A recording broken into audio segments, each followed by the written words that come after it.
Welcome friends, MPS motivators में आपका स्वागत है। Myself Mukesh Kumar Pandey.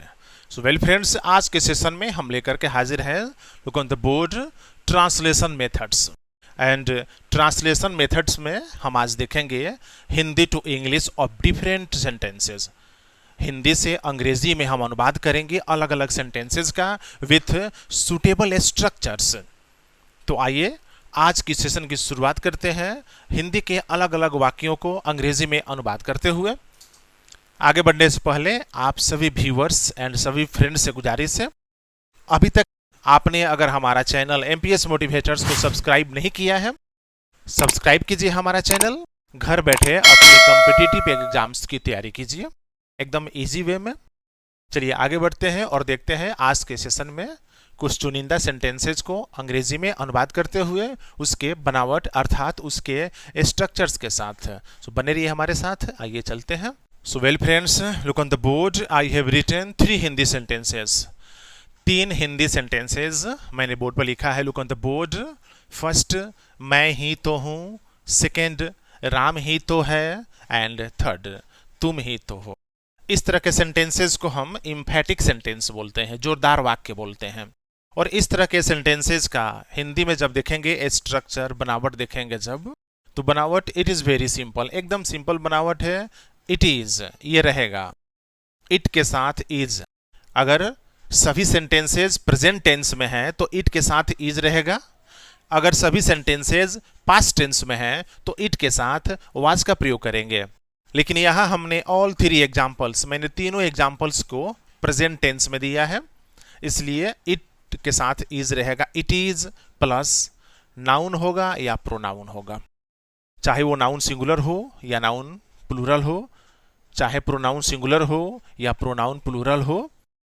It is plus noun या प्रोनाउन। आइए देखते हैं फर्स्ट एग्जाम्पल, मैं ही तो हूं। It is I. Second, Ram ही तो है। It is Ram. थर्ड, तुम ही तो हो। It is you.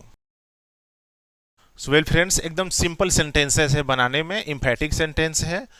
इट के साथ इज का प्रयोग होगा, उसके बाद कोई भी नाउन दे, कोई भी प्रोनाउन दे। मैं ही तो हूं, इट इज आई। राम ही तो है, इट इज राम।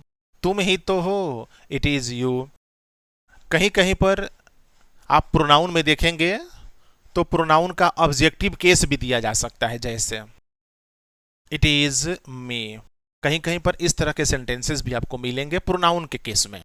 नाउन के लिए तो राम का राम रहेगा, सीता का सीता रहेगा, मोहन का मोहन ही रहेगा। लेकिन अगर कभी कभी प्रोनाउन के केस में देखते हैं तो इट इज आई यह भी सही है एंड इट इज मी यह भी सही है, यानी दोनों केस सही है। इसलिए आप सिंगल भी लिख सकते हैं, इट इज आई मैं ही तो हूं, या इट इज मी मैं ही तो हूं, दोनों चलेगा, दोनों सही है।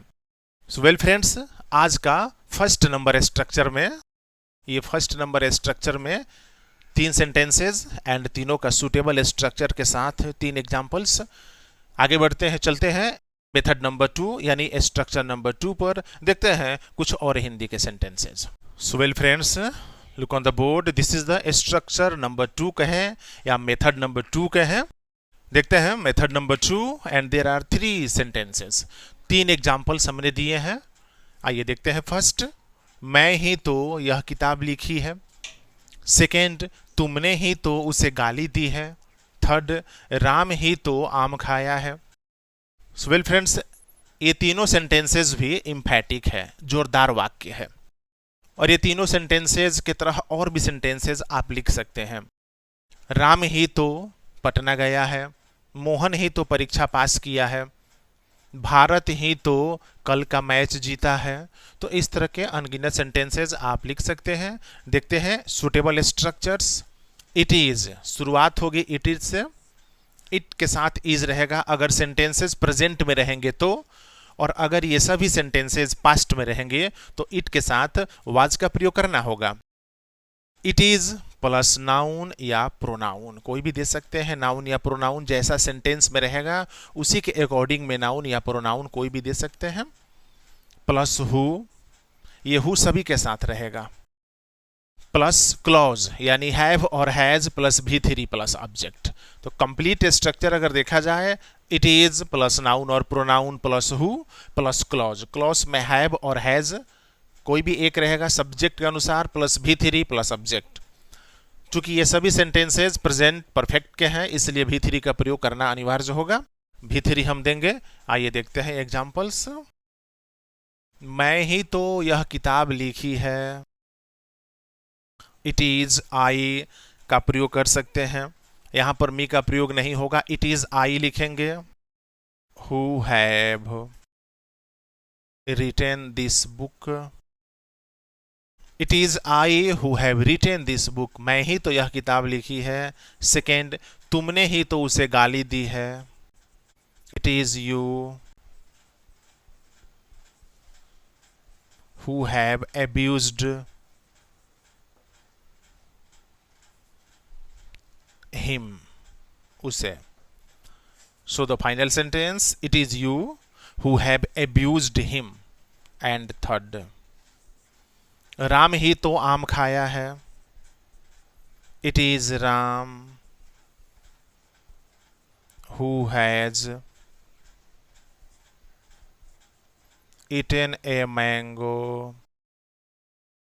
सो वेल फ्रेंड्स, इस तरह के सेंटेंसेस में ध्यान देंगे, हमारा जो सब्जेक्ट है वो हु से पहले आता है। ये देखिए, हु से पहले राम आया है, हु से पहले यू आया हुआ है, हु से पहले आई। यानी ये हु से पहले जो ये नाउन अथवा हमारा ये जो प्रोनाउन है, यही हमारा सब्जेक्ट होता है। हु के पहले जो नाउन या प्रोनाउन आता है वही हमारा इस सेंटेंस का सब्जेक्ट होता है, और उसी के अकॉर्डिंग में हैव और हैज का प्रयोग करते हैं।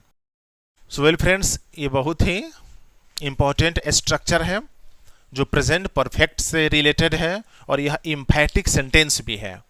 तो इस तरह के सेंटेंसेस पर आप निश्चित रूप से कमांड करें। अपने घर पर आप निश्चित रूप से 15 से 20 सेंटेंसेस पर स्ट्रक्चर रिवीजन के लिए आप बनाएं, उसको सॉल्व करें, तब जाकर बात बनेगी। चलिए आगे बढ़ते हैं, चलते हैं स्ट्रक्चर नंबर 3 यानी मेथड नंबर 3, जिसमें भी 2-3 सेंटेंसेस हिंदी का देखेंगे उसका स्ट्रक्चर के साथ, और उसको अनुवाद करेंगे। आइए बने रहिए एमपीएस मोटिवेटर्स के साथ। सो well friends, look on the board, this is the structure number 3 यानी मेथड नंबर 3, और यह आज के सेशन का लास्ट स्ट्रक्चर होगा। देखते हैं examples. There are 3 examples. Structure कहिए या मेथड नंबर 3 में 3 हिंदी के एग्जाम्पल्स दिए हुए हैं। फर्स्ट, वह नेता नहीं है और होगा भी नहीं। सेकंड, राम किसान नहीं है और होगा भी नहीं। थर्ड, मैं डाकू नहीं हूं और रहूंगा भी नहीं। इस तरह के सेंटेंसेस के लिए हम एक पॉसिबिलिटी, संभावना व्यक्त करते हैं, या कह सकते हैं कि हम अपनी इच्छा व्यक्त करते हैं। मोहन डाकू नहीं है और होगा भी नहीं, अर्थात अभी इस वर्तमान सिचुएशन में, इस वर्तमान समय में मोहन डाकू नहीं है, और ऐसी मेरी पॉसिबिलिटी है, संभावना है, ऐसी मेरी इच्छा है कि आने वाले समय में भी मोहन डाकू नहीं बनेगा। ऐसी हमारी सोच है, हमारी धारणा है, एटीट्यूड है। तो इस तरह से एक पॉसिबिलिटी, एक संभावना रहती है हमारे मन में कि अभी जो प्रेजेंट टाइम में वह व्यक्ति जो है, आगे चल करके उसमें कोई चेंजिंग नहीं होगा। जैसे फर्स्ट सेंटेंस, वह नेता नहीं है, अर्थात वह अभी भी नेता नहीं है, अभी भी नेता नहीं है, आने वाले समय में भी वो नेता नहीं होगा, नहीं बनेगा, नहीं रहेगा। यही इसका मकसद है इस तरह के सेंटेंसेस का। आइए देखते हैं बनावट, स्ट्रक्चर।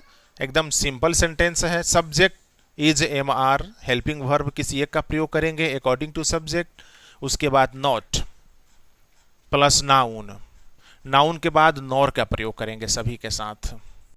नॉर प्लस विल यानी नॉर विल एक साथ रहेगा, प्लस सब्जेक्ट प्लस बी। तो इसमें देखा जाए तो 2 सेंटेंसेस हैं। Subject is M-are helping verb, not plus noun. यहाँ तक एक सेंटेंस की शुरुआत होती है, फिर नॉर से हमारी दूसरी सेंटेंस की शुरुआत होती है। Nor will plus subject plus be. आइए देखते हैं एग्जाम्पल्स। वह नेता नहीं है और होगा भी नहीं।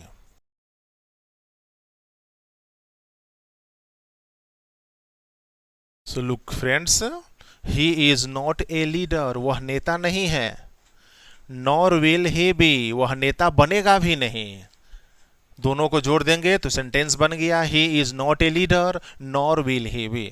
वह एक नेता नहीं है और होगा भी नहीं, अर्थात वह नेता बनेगा भी नहीं। सेकेंड, राम किसान नहीं है और होगा भी नहीं।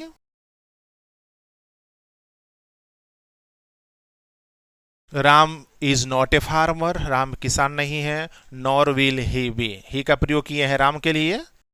क्यों वहां पर हम राम का दोबारा नाम क्यों लिखे, ही का प्रयोग कर दिए, एकदम इजी है, नाउन के बदले में प्रोनाउन का प्रयोग किया जाता है। तो Ram is not a farmer nor will he be, Ram किसान नहीं है और होगा भी नहीं, वह बनेगा भी नहीं, यही इसका मकसद है सेंटेंस का। थर्ड, मैं डाकू नहीं हूं और रहूंगा भी नहीं, बनूंगा भी नहीं।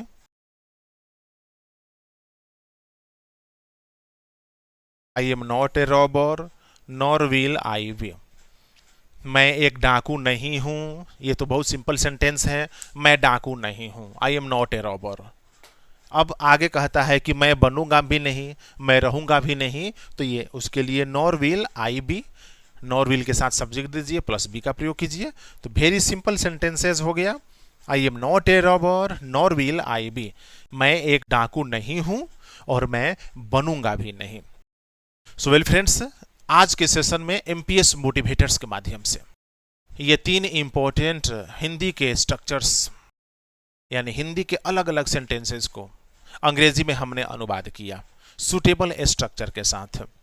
उम्मीद करते हैं आज का सेशन आप सभी के लिए एकदम से फ्रूटफुल होगा, विशेषकर जो ट्रांसलेशंस बनाने में बहुत ही कमजोर है अथवा रुचि नहीं ले रहे हैं, उनके लिए यह बहुत ही ज़्यादा फ्रूटफुल क्लासेज होगा। और प्रत्येक स्ट्रक्चर पर, प्रत्येक मेथड पर 20 सेंटेंसेस आप घर पर लिख करके उसका अनुवाद कीजिए, उस पर प्रैक्टिस कीजिए, तब जाकर के बात बनेगी और आपका जो ट्रांसलेशन पावर है हिंदी टू इंग्लिश ट्रांसलेट करने का या इंग्लिश टू हिंदी ट्रांसलेट करने का एकदम इजी होगा। तो आज के सेशन में एमपीएस मोटिवेटर्स के माध्यम से आपके सामने रखा गया, और ये सभी सेंटेंसेस क्लासेस 6 से शुरू होकर के 10+2 तक के सभी स्टूडेंट्स के लिए फ्रूटफुल है, अथवा जो कॉम्पिटिटिव एग्जाम्स की तैयारी कर रहे हैं उनके लिए भी यह बहुत ही फ्रूटफुल है। तो जुड़िए हमारे चैनल एमपीएस मोटिवेटर्स के साथ, और इस तरह के अनगिनत सेंटेंसेस को देखने के लिए, बनाने के लिए हमारे चैनल को सब्सक्राइब कीजिए। आज का अगर यह वीडियो अच्छा लगता है तो निश्चित रूप से इसको लाइक करें, अपने फ्रेंड सर्किल में शेयर करें। मिलते हैं नेक्स्ट सेशन में इस तरह के कुछ और हिंदी सेंटेंसेस को अंग्रेजी में अनुवाद करते हुए। Till then thank you very much.